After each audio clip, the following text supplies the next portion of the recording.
안녕하세요. 저는 파리올림픽 조직위원회에서 홍보를 담당하고 있는 소피아 뒤부아라고 합니다. 제가 오늘 여러분께 전해드릴 이야기는 우리 프랑스에서 100년 만에 열리는 2024년 파리올림픽에 관한 것입니다. 파리는 빛의 도시라는 별명에 걸맞게 아름다운 야경으로 유명합니다. 특히 에펠탑의 반짝이는 조명은 전 세계 관광객들의 마음을 사로잡죠. 이번 올림픽을 위해 우리는 에펠탑의 조명을 더욱 화려하게 꾸몄습니다. 매일 밤 올림픽 색상인 파랑, 노랑, 검정, 초록, 빨강으로 에펠탑을 수놓아 전 세계에 올림픽의 열기를 전하고 있습니다. 파리는 또한 예술의 도시로 불립니다. 루브르 박물관, 오르세 미술관, 퐁피두 센터 등 세계적인 미술관들이 즐비해 있죠. 이번 올림픽을 맞아 이 미술관들은 스포츠와 예술을 접목한 특별 전시회를 열고 있습니다. 고대 그리스의 올림픽 조각상부터 현대 미술가들의 스포츠, 주제 작품까지 다양한 시대와 장르를 아우르는 전시로 관람객들의 호평을 받고 있습니다. 파리의 상징 중 하나인 센느강도 올림픽의 주요 무대가 되었습니다. 개막식은 전통적인 경기장이 아닌 센느강에서 열렸습니다. 6km에 달하는 강변을 따라 펼쳐진 화려한 퍼레이드는 전 세계인들의 눈을 사로잡았죠. 또한 비치 발리볼, 수영 마라톤 등 일부 경기는 센느강과 그 주변에서 열리고 있어 파리의 아름다운 경관과 함께 색다른 올림픽의 모습을 선보이고 있습니다. 파리의 자랑거리인 미식 문화도 올림픽과 함께합니다. 미슐랭 스타 레스토랑들은 각국 선수들을 위한 특별 메뉴를 선보이고 있고 길거리 음식점들도 올림픽 특별 메뉴로 손님들을 맞이하고 있습니다. 특히 에펠탑 근처의 카페들은 올림픽 로고가 들어간 크로와상과 마카롱으로 관광객들의 발길을 사로잡고 있죠. 우리 프랑스는 세계에서 가장 아름다운 나라라고 자부하고 있습니다. 에펠탑, 루브르 박물관, 개선문 등 세계적인 명소들이 즐비하고 패션과 요리의 중심지로 불리죠. 그런 우리나라에서 올림픽이 열린다는 소식에 전 국민이 들떠 있었습니다. 하지만 솔직히 말씀드리면 저는 처음에 그다지 관심이 없었습니다. 그냥 또 하나의 큰 행사겠지라고 생각했거든요. 그런데 우연히 올림픽 조직위원회에서 일하게 되면서 제 생각이 완전히 바뀌게 되었습니다. 올림픽 준비를 하면서 세계 각국의 문화와 역사를 공부하게 되었는데 그 중에서도 특히 한국이라는 나라에 관심이 갔습니다. 한국의 역사를 보면서 제가 얼마나 무지했는지 깨닫게 되었죠. 한국은 불과 70년 전만 해도 세계에서 가장 가난한 나라 중 하나였다고 합니다. 6.25 전쟁으로 온 나라가 폐허가 되었다고 하더군요. 그런데 그 짧은 기간 동안 세계 10위권의 경제대국으로 성장했다는 사실이 정말 놀라웠습니다. 게다가 경제뿐만이 아니었습니다. 문화, 예술, 스포츠 등 모든 분야에서 세계를 놀라게 하고 있더군요. 방탄소년단, 블랙핑크 같은 가수들은 전 세계 젊은이들의 우상이 되었고 기생충, 오징어 게임 같은 영화와 드라마는 세계인의 마음을 사로잡았습니다. 이런 한국의 모습을 보면서 저는 깊은 감동을 받았습니다. 어떻게 이렇게 짧은 시간에 이런 기적 같은 일을 이뤄낼 수 있었을까요? 한국인들의 끈기와 노력 그리고 자국에 대한 자부심이 이런 결과를 만들어냈다고 생각합니다. 올림픽 준비 과정에서 저는 한국 대표단과 자주 만날 기회가 있었습니다. 그들의 열정과 전문성에 매번 놀랐습니다. 한국 대표단은 항상 완벽을 추구했고 어떤 작은 세부 사항도 놓치지 않으려 노력했죠. 그들의 태도는 저에게 큰 영감을 주었습니다. 특히 기억에 남는 것은 한국의 태권도 시범단 공연이었습니다. 올림픽 개막전 문화 행사의 일환으로 각국의 전통 무술을 선보이는 자리가 있었는데 한국의 태권도 시범단 공연은 그야말로 압도적이었습니다. 송판 격파와 화려한 발차기 기술, 그리고 팀워크가 돋보이는 단체 연무는 관중들의 입을 다물지 못하게 했죠. 그 공연을 보면서 저는 한국이라는 나라의 저력을 느꼈습니다. 전통을 지키면서도 세계화에 성공한 태권도처럼 한국은 자신들의 정체성을 잃지 않으면서도 세계와 소통하는 방법을 알고 있었던 거죠. 올림픽 준비 과정에서 한국문화원과 협력할 기회도 있었습니다. 그들은 한국의 전통 문화를 소개하는 데 그치지 않고 현대적으로 재해석한 문화 내용을 선보였습니다. 전통 한복을 현대적으로 디자인한 패션쇼, 한국의 전통 음악과 현대 음악을 접목한 공연 등이 파리 시민들의 큰 호응을 얻었죠. 이런 경험들을 통해 저는 한국이라는 나라에 대해 더 깊이 이해하게 되었고, 동시에 존경심도 커졌습니다. 그리고 이번 올림픽에서 한국 선수들의 활약을 기대하게 되었죠. 올림픽 개막이 다가오면서 저는 한국 선수단의 훈련 모습을 지켜볼 기회가 있었습니다. 그들의 끈기와 투지, 그리고 팀워크는 정말 대단했습니다. 매일 새벽부터 늦은 밤까지 훈련에 매진하는 모습을 보며 이번 올림픽에서 한국이 좋은 성적을 거둘 것이라는 확신이 들었습니다. 저는 한국 선수들의 활약을 기대하고 있습니다. 그들이 보여줄 열정과 투지, 그리고 스포츠 정신은 분명 전 세계 사람들에게 깊은 감동을 줄 것입니다. 그리고 그 과정에서 한국이라는 나라의 저력을 다시 한번 세계에 보여줄 것이라고 믿습니다. 한국인 여러분, 여러분의 나라가 얼마나 대단한지 아시나요? 제가 경험한 한국의 모습을 들으시면 여러분도 저처럼 한국에 대해 더 큰 자부심을 갖게 되실 거예요. 앞으로 제가 이번 올림픽에서 경험한 놀라운 이야기들을 하나하나 들려드리겠습니다.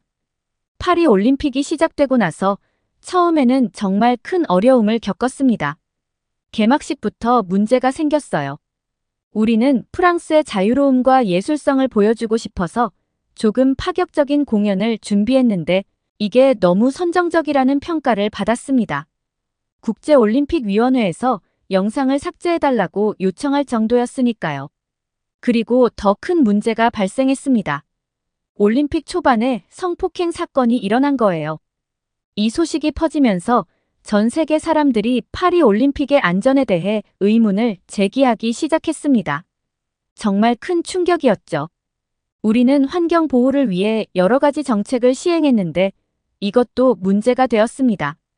선수촌에 에어컨을 설치하지 않았더니 한여름 더위에 선수들이 고통받았어요. 채식 위주의 식단을 제공했는데 이게 선수들의 영양 섭취에 문제가 된다는 지적도 나왔고요. 그 외에도 크고 작은 실수들이 이어졌습니다. 어떤 나라의 국가명을 잘못 불렀고 국기나 선수 이름을 잘못 표기하는 일도 있었죠. 심지어 태권도를 유도라고 써서 한국 관계자분들께 큰 사과를 드려야 했습니다. 도난 사건도 잦았어요.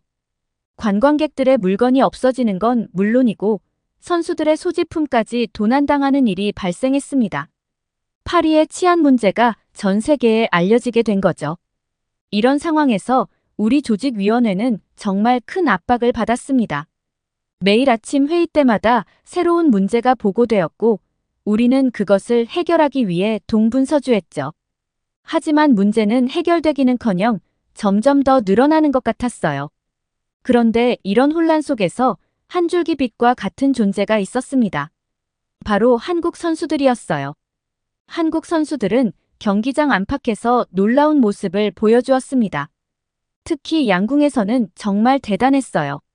한국 양궁팀이 10연패를 달성했다는 소식을 들었을 때 저는 그 자리에서 박수를 치지 않을 수 없었습니다. 이건 정말 역사에 길이 남을 대기록이에요. 한국 선수들의 경기 모습은 정말 인상적이었습니다. 그들은 어떤 어려운 상황에서도 침착함을 잃지 않았어요. 선수촌의 불편한 환경에 대해서도 불평 한마디 없이 묵묵히 견디며 최선을 다하는 모습이 정말 감동적이었습니다. 사격에서도 놀라운 일이 있었습니다. 김혜지 선수가 세계 신기록을 세웠는데 이게 단순히 기록 경신으로 끝나지 않았어요. 세계적인 기업인 테슬라의 최고 경영자가 직접 김혜지 선수를 언급했다고 하더라고요. 이 때문에 전 세계적으로 사격이라는 종목에 대한 관심이 폭발적으로 늘어났습니다. 태권도에서도 한국은 빛났습니다. 태권도는 원래 한국의 국기라고 하던데 정말 그 명성에 걸맞은 활약을 보여주셨어요. 특히 태권도를 통해 다양한 국가에서 메달을 획득하게 되었다는 점이 인상 깊었습니다. 이런 한국 선수들의 활약은 단순히 메달 숫자를 늘리는데 그치지 않았습니다. 그들의 뛰어난 경기력과 함께 보여준 매너와 스포츠 정신은 전 세계 사람들에게 깊은 인상을 남겼어요. 한국 선수들 덕분에 우리 파리 올림픽이 다시 활기를 찾게 되었다고 해도 과언이 아닙니다. 특히 기억에 남는 건 한국 선수들의 예의 바른 모습이었어요. 경기가 끝나면 항상 상대 선수와 심판에게 인사를 하고 이긴 경우에도 결코 과도한 세리머니를 하지 않았죠. 심지어 경기장을 나설 때는 주변을 깨끗이 정리하고 나가는 모습을 보고 많은 사람들이 감동했다고 합니다. 이런 한국 선수들의 모습은 다른 나라 선수들에게도 좋은 영향을 미쳤어요. 점점 더 많은 선수들이 한국 선수들의 태도를 본받기 시작했고 경기장의 분위기도 점점 더 좋아졌습니다. 올림픽 중반에 접어들면서 우리 조직위원회는 한국 선수들과 한국 대표단에 대해 특별한 감사의 마음을 전하기로 했어요. 그들의 존재 자체가 우리 올림픽을 살리는데 큰 역할을 했기 때문이죠. 그들은 단순히 메달을 따는 것을 넘어서 진정한 올림픽 정신을 보여주었습니다. 그리고 그 과정에서 한국이라는 나라의 위상을 한층 더 높였죠. 앞으로 제가 경험한 한국 선수들의 놀라운 이야기들을 하나하나 들려드리겠습니다. 그 이야기들을 통해 여러분이 한국인으로서 더 큰 자부심을 느끼실 수 있기를 바랍니다. 여러분의 나라, 한국은 정말 대단한 나라입니다. 그리고 그 대단함을 이번 올림픽을 통해 전 세계가 다시 한번 확인했다고 자부합니다. 파리 올림픽이 어려움을 겪고 있을 때 한국 선수들의 활약은 마치 어둠 속의 빛과 같았습니다. 그들의 뛰어난 실력과 고귀한 품격은 전 세계인들의 마음을 사로잡았고 올림픽의 분위기를 완전히 바꾸어 놓았습니다. 먼저 양궁에서의 활약은 정말 눈부셨습니다. 한국 양궁팀이 10연패를 달성했다는 소식이 전해졌을 때 저는 그 자리에서 벌떡 일어나 박수를 치지 않을 수 없었어요. 10번 연속 금메달이라니 이는 올림픽 역사상 유례없는 대기록입니다. 한국 양궁의 실력은 이미 신화의 경지에 올랐다고 해도 과언이 아닙니다. 양궁 경기를 지켜보면서 저는 한국 선수들의 집중력과 정신력에 깊은 감명을 받았습니다. 그들은 마치 산 정상에 홀로 서 있는 것처럼 고요하고 평온해 보였어요. 화살을 쏘는 그 순간 온 세상이 멈춘 것 같았습니다. 그리고 그 화살은 언제나 관역의 중심을 정확히 꿰뚫었죠. 그들의 경기를 보고 있노라면 인간의 능력이 어디까지 발전할 수 있는지를 보는 것 같았습니다. 사격에서도 놀라운 일이 있었습니다. 김혜지 선수가 세계 신기록을 세웠는데 이 소식은 순식간에 전 세계로 퍼져나갔습니다. 특히 세계적인 기업인 테슬라의 최고 경영자가 직접 김혜지 선수를 언급한 것이 큰 화제가 되었죠. 그는 자신의 소셜미디어에 김혜지 선수의 집중력과 정확성은 마치 인공지능 같다. 우리 테슬라의 자율주행 기술도 그녀처럼 정확해졌으면 좋겠다라고 썼다고 합니다. 이 한마디로 인해 전 세계적으로 사격이라는 종목에 대한 관심이 폭발적으로 늘어났습니다. 많은 사람들이 김혜지 선수의 경기 영상을 찾아보기 시작했고 사격장을 찾는 관중의 수도 크게 늘었죠. 심지어 일부 국가에서는 사격을 정규 교과목으로 도입하는 것을 검토하고 있다고 합니다. 한 선수의 활약이 전 세계의 스포츠 문화를 바꾸고 있는 것이죠. 태권도에서의 활약도 눈부셨습니다. 태권도는 원래 한국의 국기라고 하던데 정말 그 명성에 걸맞은 모습을 보여주셨어요. 한국 선수들의 발차기는 마치 번개와 같았습니다. 너무나 빠르고 강력해서 눈으로 따라가기도 힘들 정도였죠. 특히 인상 깊었던 것은 태권도를 통해 다양한 국가에서 메달을 획득하게 되었다는 점입니다. 아프리카, 남미, 중동 등 전 세계 곳곳의 선수들이 태권도 메달을 목에 걸었습니다. 이를 통해 태권도가 얼마나 세계화된 스포츠인지를 다시 한번 확인할 수 있었죠. 그리고 이 모든 것의 중심에 한국이 있다는 사실이 자랑스러웠습니다. 한국 선수들의 활약은 경기장 안에만 국한되지 않았습니다. 그들의 매너와 스포츠 정신은 전 세계 사람들에게 깊은 인상을 남겼어요. 경기가 끝나면 항상 상대 선수와 심판에게 정중히 인사를 하고 이긴 경우에도 결코 과도한 세리머니를 하지 않았죠. 특히 감동적이었던 것은 경기장을 나설 때 주변을 깨끗이 정리하고 나가는 모습이었습니다. 이는 전 세계 언론의 주목을 받았고 많은 사람들이 한국의 시민의식에 대해 찬사를 보냈습니다. 심지어 일부 국가에서는 한국처럼이라는 슬로건을 내걸고 시민의식 개선 캠페인을 시작했다고 합니다. 이런 한국 선수들의 모습은 다른 나라 선수들에게도 좋은 영향을 미쳤어요. 점점 더 많은 선수들이 한국 선수들의 태도를 본받기 시작했고 경기장의 분위기도 점점 더 좋아졌습니다. 한국 선수들이 올림픽 정신의 모범이 되어준 것이죠. 한국인 여러분, 여러분의 선수들이 얼마나 대단한 활약을 펼쳤는지 아시나요? 그들은 단순히 메달을 따는 것을 넘어서 진정한 올림픽 정신을 보여주었습니다. 그리고 그 과정에서 한국이라는 나라의 위상을 한층 더 높였죠. 여러분의 나라, 한국은 정말 대단한 나라입니다. 짧은 역사 속에서 이렇게 뛰어난 선수들을 배출해냈다는 것 자체가 기적 같은 일이에요. 그리고 그 선수들이 실력뿐만 아니라 인성까지 갖추고 있다는 것은 더욱 놀라운 일입니다. 이번 올림픽을 통해 전 세계가 한국의 저력을 다시 한번 확인했습니다. 파리 올림픽이 진행되는 동안 한국 선수들의 활약만큼이나 놀라웠던 것은 바로 한국 문화의 영향력이었습니다. 저는 이를 직접 목격하면서 한국이라는 나라의 힘을 다시 한번 실감할 수 있었습니다. 가장 먼저 눈에 띈 것은 코리아 하우스였습니다. 올림픽 기간 동안 각 나라마다 자국의 문화를 소개하는 공간을 마련하는데 한국의 코리아 하우스는 단연 최고의 인기를 누렸습니다. 매일 3,000명이 넘는 방문객들이 찾아왔고 입장을 위해 몇 시간씩 줄을 서는 것이 일상이 되었죠. 코리아 하우스에서는 한국의 전통 문화부터 최신 유행까지 다양한 것들을 체험할 수 있었습니다. 한복 입어보기, 태권도 체험, 한식 맛보기 등의 프로그램이 인기였죠. 특히 비빔밥 만들기 체험은 너무나 인기가 많아서 예약이 순식간에 마감될 정도였습니다. K-팝의 인기도 대단했습니다. 코리아 하우스에서 열린 K-팝 공연은 항상 초만원을 잃었고 공연장 밖에서도 수많은 사람들이 모여 노래와 춤을 따라 하는 모습을 볼 수 있었어요. 심지어 일부 외국 선수들도 경기 전 K-팝을 들으며 힘을 얻는다고 말에 화제가 되기도 했습니다. 한국 영화와 드라마의 인기도 대단했습니다. 코리아 하우스에서 상영된 한국 영화들은 매진 사례를 기록했고 많은 외국인들이 한국 드라마의 촬영지를 방문하고 싶다며 문의를 해왔습니다. 특히 오징어 게임의 인기가 여전히 뜨거워서 많은 사람들이 드라마에 나온 게임들을 직접 체험해보고 싶어 했죠. 한국 음식의 인기도 놀라웠습니다. 선수촌 식당에서 가장 인기 있는 메뉴는 단연 한식이었어요.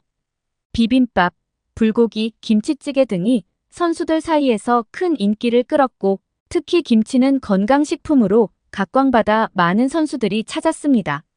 심지어 일부 선수들은 경기 후 인터뷰에서 한국 음식 덕분에 컨디션이 좋아졌다고 말하기도 했죠. 한국의 뷰티 제품들도 큰 주목을 받았습니다. 많은 여성 선수들이 한국의 마스크팩과 화장품을 사용하는 것이 목격되었고 이는 곧 SNS를 통해 화제가 되었죠. 코리아 하우스에서 진행된 K-뷰티 체험 프로그램은 항상 예약이 꽉 찼고 주변 화장품 가게에서는 한국 제품들이 품절되는 사태가 벌어지기도 했습니다. 이런 한국 문화의 영향력은 올림픽을 넘어 파리 전체로 확산되었습니다. 파리의 거리에서는 한글로 된 간판을 심심찮게 볼 수 있었고 한국 음식점들은 늘 손님들로 붐볐죠. 심지어 일부 프랑스 학교에서는 한국어 수업을 개설하기도 했다고 합니다. 특히 인상 깊었던 것은 한국의 문화였습니다. 코리아 하우스를 방문한 많은 외국인들이 한국인들의 따뜻한 환대에 감동했다고 말했어요. 마치 오랜 친구를 만난 것 같은 느낌이라고 표현한 사람도 있었죠. 이런 한국의 정문화는 차가운 도시 생활에 지친 많은 사람들의 마음을 따뜻하게 만들었습니다. 그리고 따뜻한 마음이 전 세계 사람들의 마음을 사로잡았습니다. 이제 한국 문화는 더 이상 한류라는 단순한 유행이 아닌 세계 문화의 중요한 한 축으로 자리 잡았습니다. 여러분이 만들어낸 문화가 이렇게 세계인들의 사랑을 받고 있다는 사실에 자부심을 가지셨으면 좋겠습니다.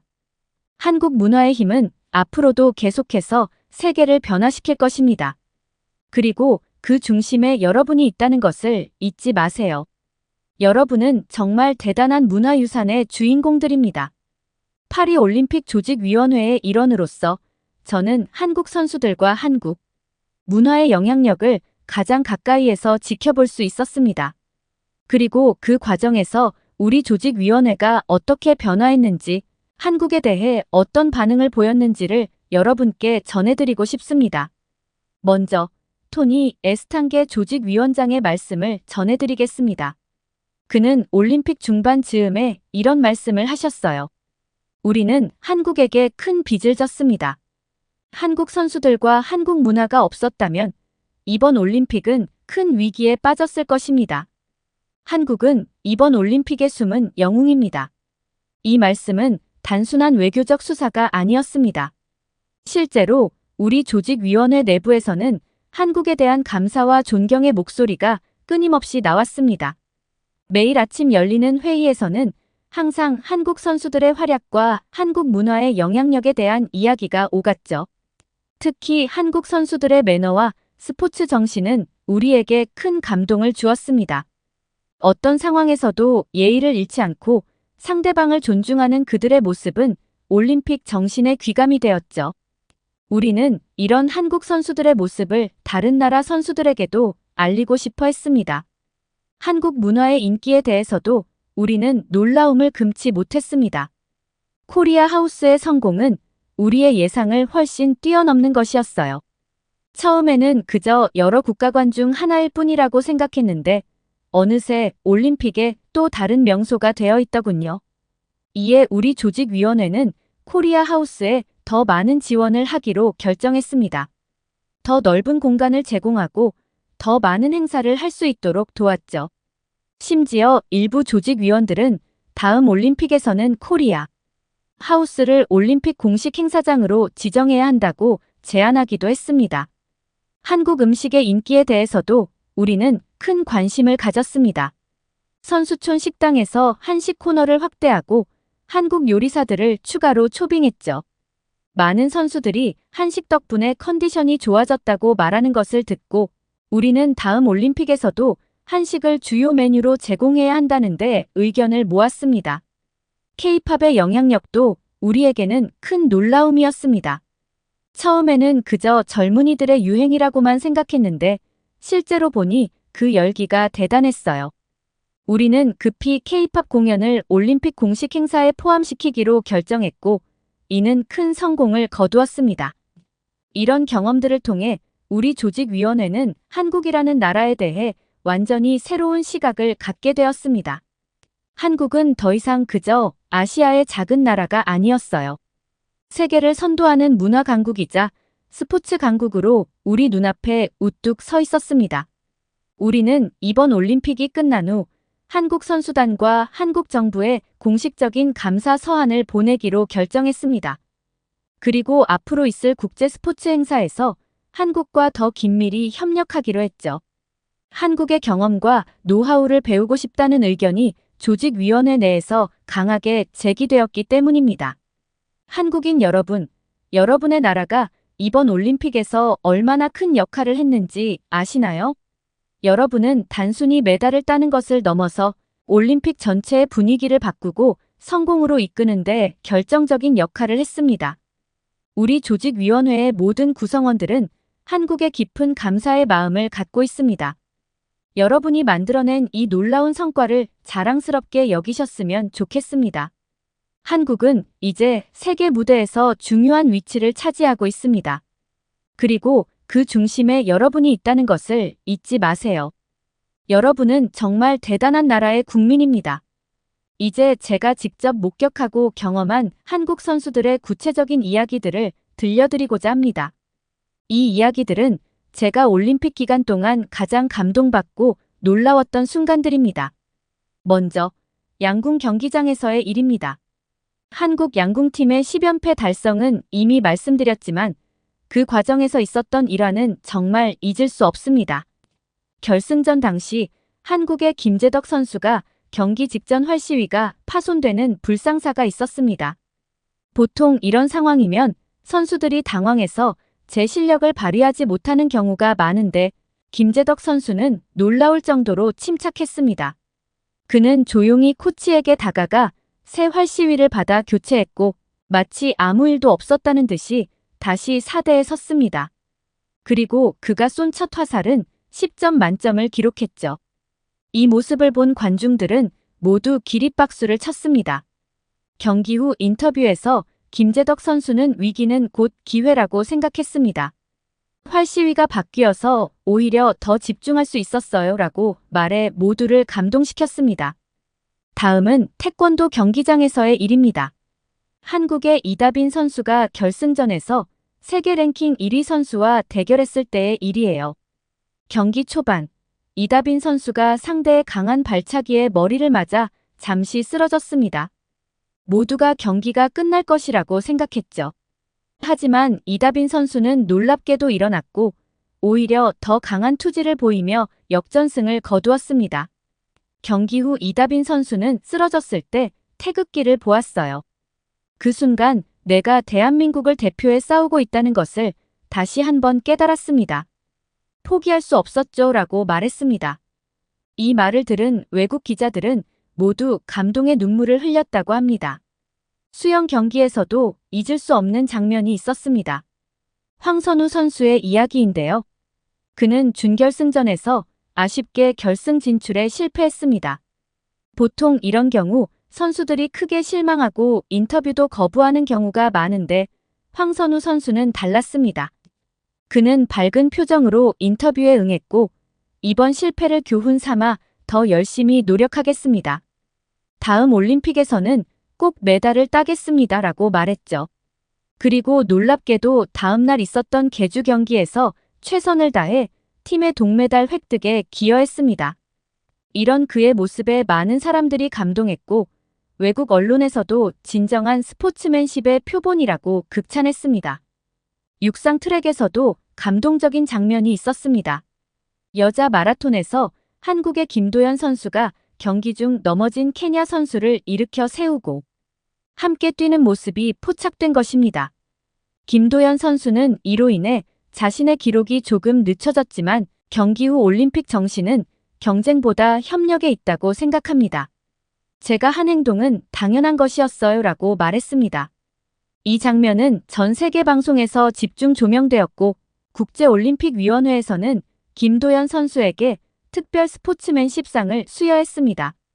IOC 위원장은 김도연 선수는 우리에게 진정한 올림픽 정신이 무엇인지를 보여주었다고 극찬했죠. 펜싱 경기에서의 일화도 기억에 남습니다. 한국의 구본길 선수가 준결승전에서 심판의 오심으로 불리한 상황에 처했을 때의 일입니다. 많은 선수들이 이런 상황에서 항의를 하곤 하는데 구본길 선수는 달랐습니다. 그는 심판의 판정에 고개를 숙여 존중을 표하고 묵묵히 다음 경기를 준비했죠. 이런 그의 모습에 상대 선수도 감동받아 심판에게 판정 번복을 요청했고 결국 구본길 선수에게 유리한 방향으로 판정이 번복되었습니다. 경기 후 상대 선수는 구본길 선수의 품격 있는 행동에 큰 감명을 받았다고 말했습니다. 마지막으로 체조 경기에서의 일화를 들려드리고 싶습니다. 여자 체조 결승전에서 한국의 여서정 선수가 놀라운 연기를 선보였는데 착지 과정에서 발목을 다치는 불상사가 있었습니다. 하지만 여서정 선수는 극심한 통증에도 불구하고 마지막까지 연기를 마쳤고 결국 동메달을 획득했죠. 시상식에서 여서정 선수는 목발을 짚고 나왔습니다. 그 모습을 본 금메달과 은메달 수상자들이 감동받아 함께 여서정 선수를 부축해 시상대에 올랐고 이 장면은 전 세계에 감동을 안겼습니다. 여서정 선수는 후에 메달보다 값진 것은 전 세계 선수들과 나눈 우정이라고 말해 또 한 번 모두를 감동시켰습니다. 이런 한국 선수들의 모습은 단순히 경기 결과를 넘어서는 큰 감동을 주었습니다. 그들은 승리에 집착하지 않고 진정한 스포츠맨십과 올림픽 정신을 보여주었습니다. 이는 전 세계 사람들의 마음을 움직였고 한국이라는 나라에 대한 이미지를 크게 높였습니다. 한국인 여러분, 이런 선수들이 여러분의 나라를 대표한다는 사실이 자랑스럽지 않으신가요? 그들은 단순히 메달을 따는 것을 넘어서 전 세계에 한국인의 품격과 정신을 알렸습니다. 여러분은 정말 대단한 나라의 국민입니다. 이런 선수들을 배출해낸 한국의 교육과 문화가 정말 부럽고 존경스럽습니다. 파리 올림픽이 막바지에 접어들면서 우리 조직위원회는 이번 올림픽의 성과를 정리하고 향후 계획을 수립하기 시작했습니다. 그 과정에서 한국의 영향력이 매우 중요한 역할을 하게 되었다는 점을 여러분께 말씀드리고 싶습니다. 먼저, 우리는 한국 선수단과 대한체육회에 공식적인 감사 서한을 보내기로 결정했습니다. 이는 단순한 의례적인 행위가 아닙니다. 우리는 이번 올림픽의 성공이 상당 부분 한국 덕분이라고 생각하고 있습니다. 감사 서한에는 한국 선수들의 뛰어난 기량과 고귀한 스포츠 정신, 그리고 한국 문화의 영향력이 이번 올림픽을 진정한 축제로 만들었다는 내용이 담길 예정입니다. 더불어 우리는 향후 올림픽 준비 과정에서 한국과 더욱 긴밀히 협력하기로 결정했습니다. 특히 선수촌 운영, 자원봉사자 교육, 문화행사 기획 등의 분야에서 한국의 노하우를 배우고자 합니다. 이를 위해 대한체육회와 협력 양해각서 MOU를 체결할 계획도 세우고 있습니다. 코리아 하우스의 성공을 교훈 삼아 다음 올림픽에서는 각국의 문화를 소개하는 공간을 더욱 확대하기로 했습니다. 올림픽 문화마을이라는 새로운 콘셉트를 도입할 예정인데 이는 코리아 하우스에서 영감을 얻은 것입니다. 이 계획을 수립하는 과정에서 한국문화체육관광부의 자문을 받기로 했습니다. 선수촌 식단에 있어서도 큰 변화가 있을 예정입니다. 이번에 큰 인기를 끌었던 한식을 정식 메뉴로 채택하기로 했고 이를 위해 한국의 영양사들과 요리사들을 초빙할 계획입니다. 비빔밥과 김치는 이미 올림픽 공식 메뉴로 지정되었습니다. 또한 올림픽 기간 중 문화행사의 일환으로 K-팝 공연을 정례화하기로 했습니다. 이번 올림픽에서 K-팝의 인기를 실감한 우리로서는 당연한 선택이었습니다. 이를 위해 한국의 연예기획사들과 협력관계를 맺을 예정입니다. 더불어 우리는 한국의 IT 기술을 다음 올림픽에 적극 도입하기로 했습니다. 특히 5G 기술을 활용한 실시간 중계 시스템, AR/VR을 이용한 관람 서비스 등에 큰 관심을 두고 있습니다. 이를 위해 삼성, LG 등 한국의 대표적인 IT 기업들과 협력을 논의 중입니다. 올림픽 자원봉사 프로그램도 한국의 모델을 참고하여 개선할 예정입니다. 한국 자원봉사자들의 헌신적인 모습과 전문성에 큰 감명을 받았기 때문입니다. 자원봉사자 교육 프로그램을 만드는데 한국의 전문가들을 초빙하기로 했습니다. 환경보호 측면에서도 한국의 선례를 따르기로 했습니다. 이번 올림픽에서 한국 선수단이 보여준 환경 친화적인 행동들, 예를 들어 일회용품 사용 줄이기, 쓰레기 분리수거 등은 다른 나라 선수들에게도 큰 영향을 미쳤습니다. 우리는 다음 올림픽에서 이런 환경 보호 활동을 공식 캠페인으로 만들 계획입니다. 스포츠 외교 측면에서도 한국의 역할이 더욱 커질 전망입니다. 우리는 한국올림픽위원회에 국제스포츠분쟁조정위원회의 주요 멤버 자리를 제안할 계획입니다. 한국 선수들과 임원들이 보여준 높은 스포츠 정신과 공정성이 이런 결정의 배경이 되었습니다. 또한 올림픽 유치 과정에서의 한국의 조언도 적극적으로 구할 예정입니다. 2018년 평창 동계올림픽의 성공적인 개최 경험은 앞으로 올림픽을 준비하는 국가들에게 큰 도움이 될 것입니다. 우리는 한국의 경험과 노하우를 다른 나라들과 공유하는 플랫폼을 만들 계획입니다. 마지막으로 우리는 올림픽 정신상이라는 새로운 상을 제정하기로 했고 첫 번째 수상자로 한국 선수단을 선정했습니다. 이는 한국 선수들이 보여준 뛰어난 기량, 고귀한 스포츠 정신, 그리고 전 세계에 전한 감동을 기리기 위함입니다. 한국인 여러분, 이처럼 여러분의 나라는 이제 올림픽, 나아가 전 세계 스포츠계에서 없어서는 안 될 중요한 존재가 되었습니다. 여러분이 만들어낸 선한 영향력이 앞으로 전 세계 스포츠 문화를 더욱 발전시킬 것입니다. 여러분의 나라가 이렇게 세계적인 영향력을 갖게 된 것에 대해 자부심을 가지셨으면 좋겠습니다.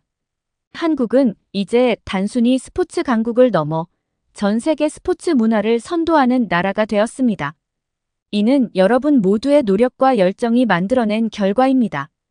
앞으로도 한국이 세계 스포츠계에서 중요한 역할을 하며 올림픽 정신을 전파하는 주역이 되기를 기대합니다. 우리는 한국과 함께 더 나은 올림픽, 더 나은 스포츠 세계를 만들어갈 수 있을 것이라 확신합니다. 이번 파리 올림픽을 통해 우리는 한국이라는 나라의 진정한 힘을 목격했습니다. 그것은 단순히 메달 숫자로 표현될 수 있는 것이 아닙니다. 한국은 올림픽의 정신을 가장 잘 구현하며 전 세계에 감동과 영감을 주었습니다. 먼저 한국 선수들의 뛰어난 기량과 스포츠 정신은 모든 이들의 귀감이 되었습니다. 그들은 승리를 향한 열정과 함께 상대방을 존중하는 태도, 그리고 어려움 속에서도 포기하지 않는 끈기를 보여주었습니다. 이는 올림픽이 추구하는 가장 이상적인 모습이었습니다. 특히 인상 깊었던 것은 한국 선수들의 겸손함과 예의였습니다. 승리 후에도 결코 과도한 세리머니를 하지 않고 항상 상대 선수와 심판에게 존중을 표하는 모습은 많은 사람들에게 깊은 인상을 남겼습니다. 이는 한국의 전통적인 예의범절 문화가 스포츠 정신과 어우러진 결과라고 생각합니다. 둘째, 한국 문화의 영향력은 올림픽을 넘어 전 세계로 확산되고 있습니다. K-팝, 한국 영화, 한식 등 한국 문화 전반에 대한 관심이 폭발적으로 증가했습니다. 이는 단순한 유행을 넘어 세계 문화의 새로운 흐름을 만들어내고 있습니다. 특히 주목할 만한 점은 한국 문화가 가진 포용성과 다양성입니다. 한국 문화는 전통과 현대, 동양과 서양의 요소를 조화롭게 융합하여 새로운 가치를 창출하고 있습니다. 이러한 특성이 전 세계 사람들의 마음을 사로잡은 것 같습니다. 셋째, 한국의 기술력은 미래 올림픽의 모습을 제시하고 있습니다. 5G 기술을 활용한 실시간 중계, AR/VR을 이용한 새로운 관람 경험 등은 스포츠 관람의 패러다임을 바꾸고 있습니다.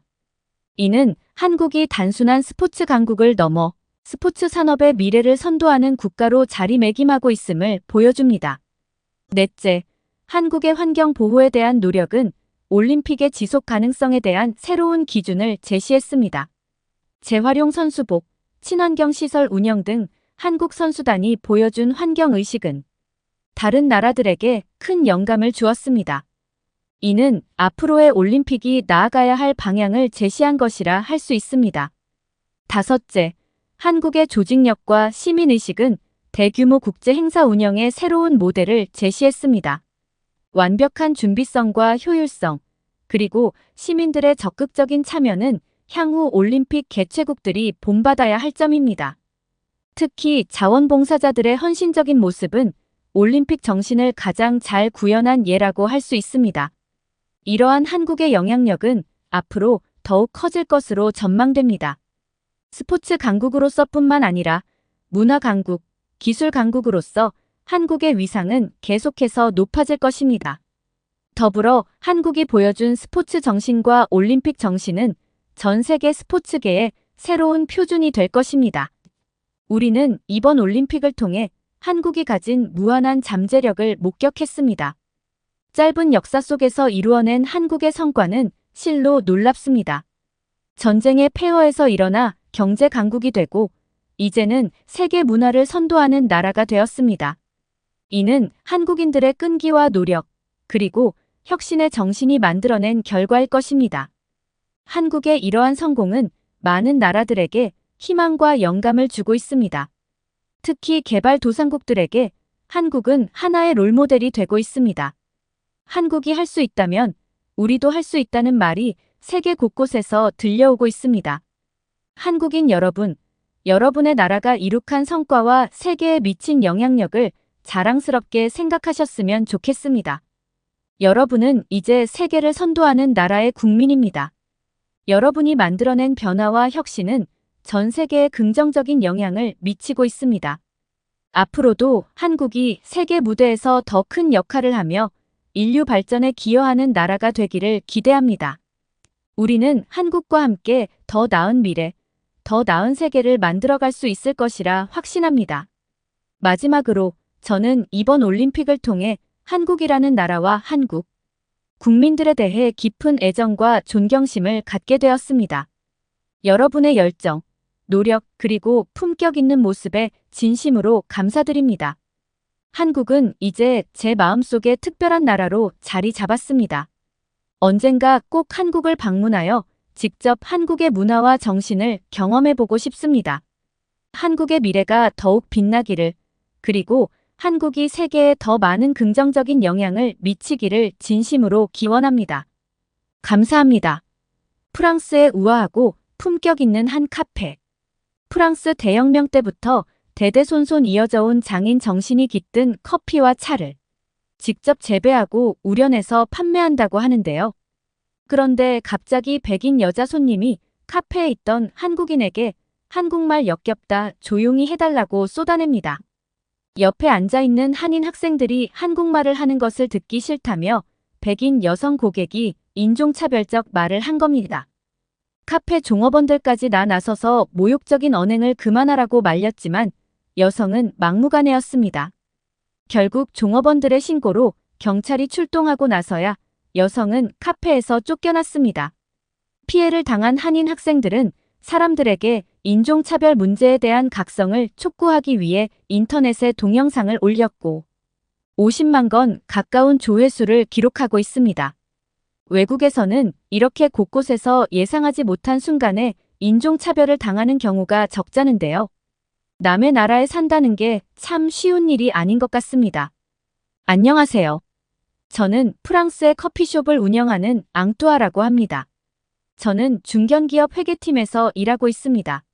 세무 전문 자격증이 있어 취업은 쉽게 되었지만 언젠가 독립해서 저만의 회계사 사무실을 차리고 싶습니다.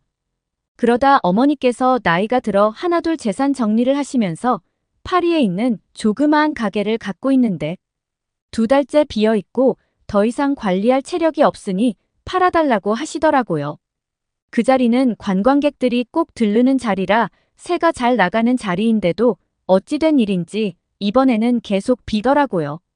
처음에는 어머니 말씀대로 가게를 팔려고 했다가 제가 커피숍을 운영해보는 건 어떨까 하는 생각이 들어 어머니께 말씀드렸어요.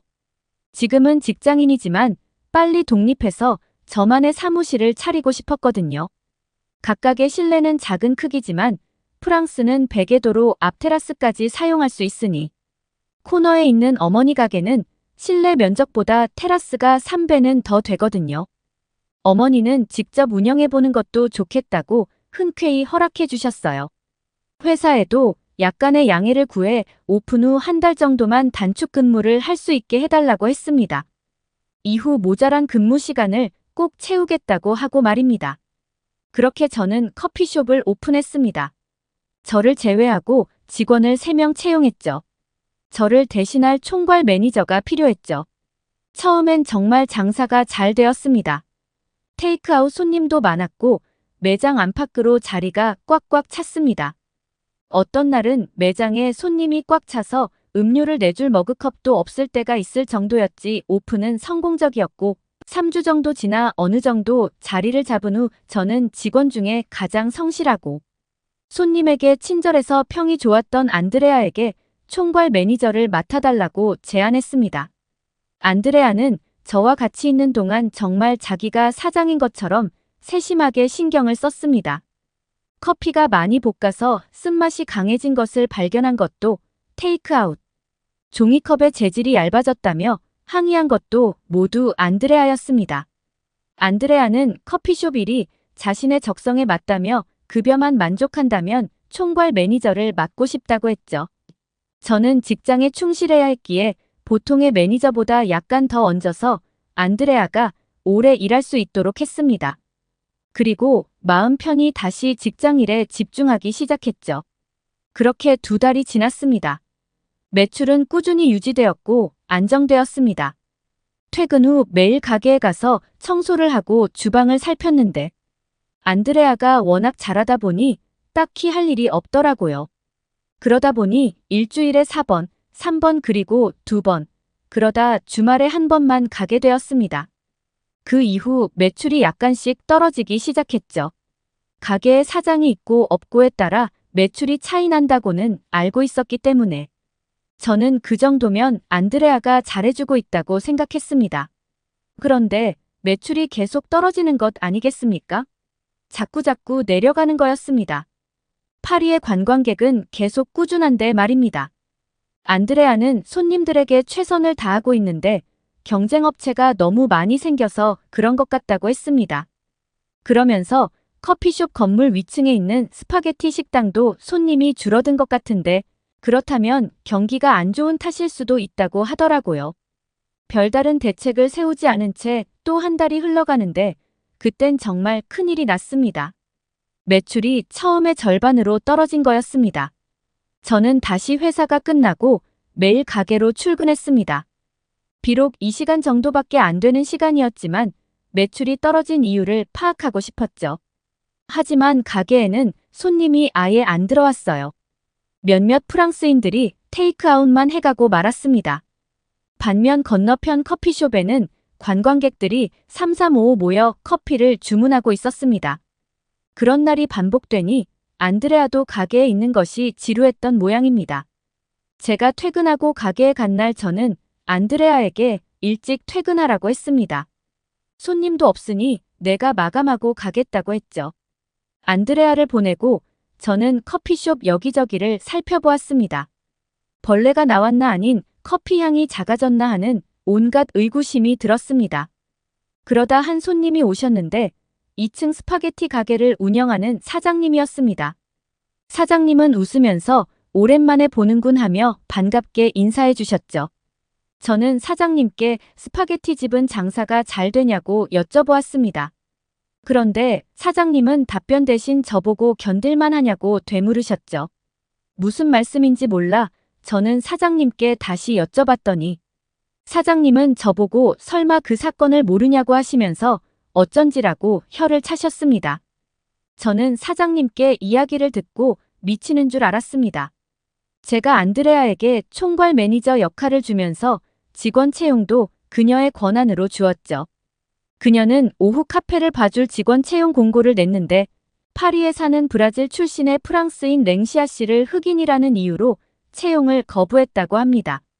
안드레아는 랭시아 씨 채용 면접을 볼 때 우리 카페의 고객들은 주로 백인인데 손님들이 흑인이 만든 커피를 좋아할 리 없을 것 같군요 라고 말했다고 합니다. 그녀는 피부색으로 랭시아 씨의 바리스타 경력 9년을 일절 무시해버린 것이었죠. 화가 난 랭시아 씨는 자신의 SNS에 인종차별하는 카페 매니저에 대한 글을 올렸고 그 글은 일파만파 퍼졌습니다. 파리는 동양인 관광객이 정말 많아서 이 일이 알려지자 SNS를 보고 카페를 찾아오는 손님들은 불매운동에 나섰고 매장에 직접 항의하러 오는 동양인과 흑인도 있었다고 합니다. 그 시달림에 원래부터 일하던 직원 한 명은 일을 그만둘 정도였다고 하더라고요.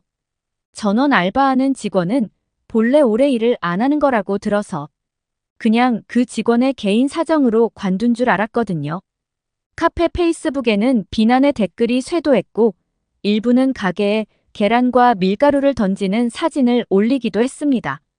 그러고 보니 가게 주변에 이상한 글들이 붙어있는 적이 본 기억이 났습니다.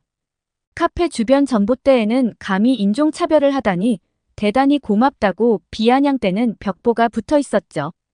안드레아를 믿은 저는 충격에 빠져서 어쩔 줄을 몰랐습니다. 내친 김에 CCTV도 보았습니다. 사장이 있고 없고에 따라 태도가 급변하는 사람이 많다는 말이 떠올랐거든요. 저는 가게를 자기 일처럼 돌보는 성실하고 고마운 안드레아를 의심하고 싶지 않았지만 안드레아의 태도도 그렇고 가게가 이 지경이 되니 확인을 하지 않을 수 없었습니다. 안드레아는 점심쯤 출근해서 아르바이트생 한 명과 함께 오후 8시까지 카페를 관리해 왔습니다. 안드레아는 평범하게 가게 일을 하고 있었습니다. 그런데 날이 지날수록 화면에 있는 안드레아는 특이한 행동을 하기 시작했습니다. 안드레아는 손님이 들어오면 냉금 달려가서 주문을 받기도 했지만 어떤 경우는 손님을 받는데도 주문받으러 가지 않더군요.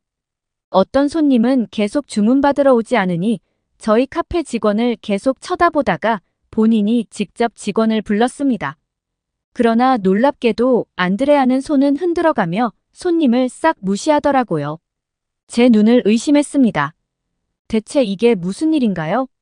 하지만 또 신기한 게 어떤 손님들에겐 친절하게 주문받고 부르면 바로 달려가는 모습을 보였습니다. 안드레아가 감정 기복이 심한 정서적 문제가 있는 것은 아닐까 생각이 들었습니다. 하지만 몇 시간 CCTV를 보고 나니 저는 허망한 결론을 내렸습니다. 역시나 안드레아는 유색인종을 싫어하는 인종차별주의자였습니다. 그녀가 주문을 안 받은 사람은 모두 동양인이거나 흑인이었던 겁니다. 저와 같이 있을 때는 그런 모습을 곧잘 숨겨왔던 거죠. 동양인 손님 흑인을 저 따위로 대하는 건 파리에서 운영하는 제 가게에선 큰 타격이었습니다. 아시아 관광객 비중이 높고 모두 SNS에 글을 보고 가게를 찾아오니까요. 특히 여행 가이드는 자국민을 무시하는 가게에 절대 관광객을 데리고 오지 않으니까요. 저의 충격은 이루 말할 수 없었습니다. 안드레아에게 느낀 배신감은 어마어마했죠. 다음 날 퇴근하고 가게에 간 저는 안드레아를 조용히 불렀습니다. 처음부터 인종차별주의자였으면 고용하지도 않았을 텐데, 아니 같이 일하는 동안이라도 거부 반응을 보였다면 내가 조치했을 텐데, 이를 이 지경까지 끌고 왔는지 물었습니다. 성실하고 착하게만 여겼던 안드레아는 갑자기 돌변하면서 뻔뻔스러운 표정으로 프랑스에서는 원래 다 그런 거 아니냐며 매장을 잘 운영하려고 했는데 동양인과 흑인들이 너무 많았고 커피 가게 이미지가 안 좋아질까봐 그랬다는 어처구니 없는 소리만 하는 거였습니다. 더 들을 필요도 없었던 저는 그녀에게 나가라고 소리 질렀죠. 그녀는 아무렇지 않다는 듯이 짐을 들고 가버렸습니다. 당장 가게를 운영해줄 직원도 없었지만 안드레아와 더 이상 일할 수 없었습니다. 저는 가게 문을 닫고 다음 날 현수막을 주문했습니다. 직원의 잘못된 인종차별 행동에 대해 진심으로 사과한다고 적은 현수막을 걸어 놓았습니다. 훌륭한 직원이 올 때까지 휴업에 들어갔죠. 그리고 저는 다시 힘을 내어 채용 공고문을 냈습니다. 며칠 뒤 면접을 보고 싶다는 연락이 왔습니다. 저는 퇴근 후 카페에서 만나자고 했죠. 카페에 먼저 도착한 저는 좋은 직원을 만나고 싶다는 설레는 마음을 안고 테이블을 닫고 주방 청소를 시작했어요. 면접자가 곧 나타났는데 깜짝 놀랐습니다. 동양인 여학생이었거든요. 여학생은 자기는 패션을 전공하는 한국에서 온 강연주라고 하는데 사정이 생겨 반년 정도 휴학을 한다고 하더라고요. 평소 SNS의 운영에도 관심이 많아서 우리 가게의 사정을 훤히 알고 있고 직원의 잘못된 태도로 가게가 망한 것에 대해 유감을 표한다면서 자신이 6개월 정도 일할 수 있게 해달라고 했어요. 인종차별로 망한 가게에 동양인이 들어오면 반전 매력이 될 수도 있다면서요. 저는 그녀의 유쾌하고 강단 있는 성격이 정말 마음에 들었습니다. 그러면서 현 적는 급여 방식보다 매출의 몇 %로 돈을 받았으면 한다는 거였어요. 매출이 올라가면 자신의 기여도가 큰 것이니 책임감이 더 커질 수밖에 없다면서 말입니다. 당돌한 한국 아가씨의 제안이 처음엔 당황스러웠지만 일리 있는 말이라 우리는 금방 급여 협상에 들어갔죠. 그리고 현정의 제안은 하나 더 있었습니다. 당분간은 디저트 종류를 빼서 일을 줄이고 홀에 주문받는 직원을 두는 것보다 키오스크를 구입하는 것이 인건비를 훨씬 절약할 수 있다고 하면서 직원을 당분간 자기 혼자 두고 빨리 경영을 정상화하자는 제안이었죠. 아니 한국 사람 똑똑하다는 얘기는 들었는데 패션을 전공한 학생이 경영을 뚫어보는 것 아니겠어요? 저는 안드레아에게 마음이 많이 상했던지라. 의욕이 다 사라졌는데 현정의 말에 다시 힘이 났습니다. 현정은 퇴근 후 반드시 하루 2시간씩 자기를 도와달라고 했습니다. SNS를 잘하니 자기가 일하는 것을 올리고 커피를 만드는 과정을 올리면 이 가게도 이미지가 훨씬 좋아지는데 그건 가게에 손님이 많이 없을 때 해야 하니 저녁마다 제가 도와주면 자기는 그 시간에 일부를 할애해서 영상을 만들어 홍보하겠다는 거죠. 저는 현정의 적극성에 박수를 치며 시키는 대로 다 했습니다. 누가 사장이고 누가 직원인지 모를 정도로 열심히 시키는 대로 했지. 현정은 저희 구세주였습니다. 현정과 온후 가게의 매출은 조금씩 오르기 시작했어요. 하지만 그동안의 이미지가 워낙 안 좋았던지라 바로 매출이 급상승하지는 않았어요. 그런데 현정과 SNS에 저는 한국인이고 여기 카페에서 바리스타로 일하고 있어요 라고 글을 쓰고 여기 사장님께서는 항상 신선한 커피를 구하기 위해 시장 조사를 다니십니다 하며 글을 올렸죠. 그 덕에 저는 진짜 쉬는 날 시장 조사를 다녀야 했습니다. 거짓말할 수는 없으니까요. 현정의 SNS는 점점 반응이 좋아졌습니다. 그러던 어느 날 퇴근하고 커피 가게를 갔는데 오픈했을 당시보다 더 많은 사람들이 북적거리는 것이 아니겠습니까? 저는 눈물이 쏟아졌습니다. 사람에게 받은 상처는 사람으로 치유된다고 했던가요? 현정의 헌신과 배려로 저는 다시 일어설 수 있었어요. 그런 현정에게 제가 못할 것이 없었습니다. 그녀는 저녁 장사가 바빠지니 SNS를 소홀히 하게 된다면서 저녁 직원을 뽑아달라고 하더라고요. 저는 당장 구했습니다. 이번엔 중국인 남학생이 지원을 했어요. 저는 현정에게 괜찮겠냐고 물었는데 현정은 뭐가 문제냐면서 잘 운영되기 위해 적합한 인재인지 잘 보라고 데려 저를 타일렀어요. 현정이가 온 지 3개월이 채 되지 않아 가게 매출은 완전히 회복되었습니다. 현정은 자기가 복학하기 전까지 3개월이 남았으니 미리 대비를 해라고 하더라고요. 저는 현정에게 정식으로 고용하겠으니 가게에 더 있어달라고 했어요. 하지만 현정은 자기는 꿈이 있다며 일은 이 정도면 되었고 우리 가게 덕분에 자기도 사회 공부 잘했다고 쿨하게 거절하더라고요. 예상은 했죠. 그녀는 그렇게 당돌한 학생이니까요. 그렇게 제 가게는 파리의 작은 명소가 되어 훨훨 날고 있습니다. 현정이가 없더라도 그녀가 가르쳐준 정면 돌파의 방법으로 운영을 잘하고 싶습니다. 그리고 동양 문화에 대해 정말 감사합니다. 사람이 먼저라는 그녀의 철학이 동양 문화에서 나온 거잖아요. 제 사연은 여기서 마칠게요. 들어주셔서 감사합니다. 인종차별로 가게를 접어야만 했던 앙투아 씨의 마음이 얼마나 힘들었을까요? 한국. 유학생을 통해 재개할 수 있었다니 정말 다행입니다. 오늘의 이야기는 여기까지입니다. 끝까지 시청해주셔서 감사합니다.